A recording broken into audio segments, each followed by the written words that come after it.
What's up, guys? In this video, I'm gonna lay out the blueprint for how I plan to dunk a basketball in under 6 months.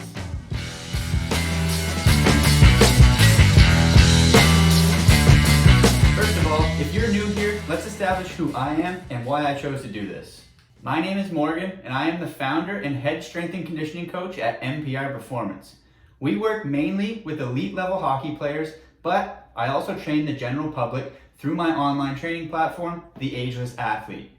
My general goal with this training program is to show regular people that you can train to be athletic and aesthetic, which is what brought us to this goal. While my competitive days are behind me, I still train like an athlete because I think it's fun and I want to be able to handle any challenge that life throws my way. I also want to show people that it's not that hard to train like an athlete and be aesthetic at the same time. An added bonus to training like this is that you get to look good at the beach with your shirt off, and you also get to be the hardo that dominates Monday night pickup leagues. So the question is, why the goal of dunking a basketball? Well, the generic answer to this question is because dunking a basketball when you're 5'8" is a pretty cool thing to pull out when you're just messing around with your buddies. But the real reason I made this goal is because I want to become the best strength and conditioning coach I can, and I believe that's done by doing. So for that reason, I quite regularly set out these arbitrary goals for myself, and then I get to work testing out my theories. If the theories work, then they get implemented in our online training. If they don't, then we learned a few lessons. But that's enough talking about myself. Let's get to the plan. A natural starting point for this journey is to see if I can dunk. Turns out, I can't.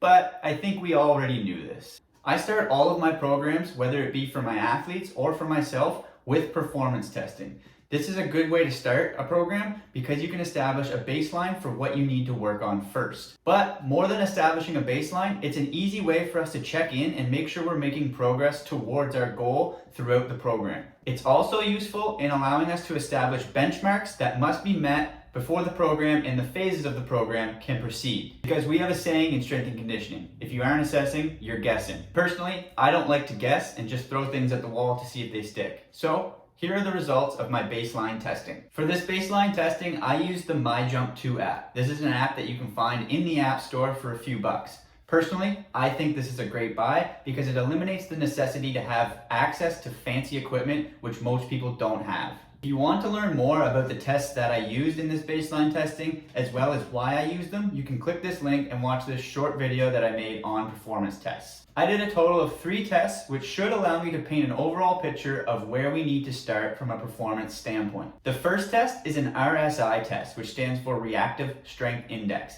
This is essentially telling you how elastic your muscles are. How good are you at accepting force and producing it in the opposite direction? As we can guess, this is a pretty important metric for jumping, but it's pretty important for overall athleticism as well. The second test is an Asymmetry Test, which is a very similar test, but it essentially tells us the discrepancy or the asymmetry between elasticity of the right and left legs.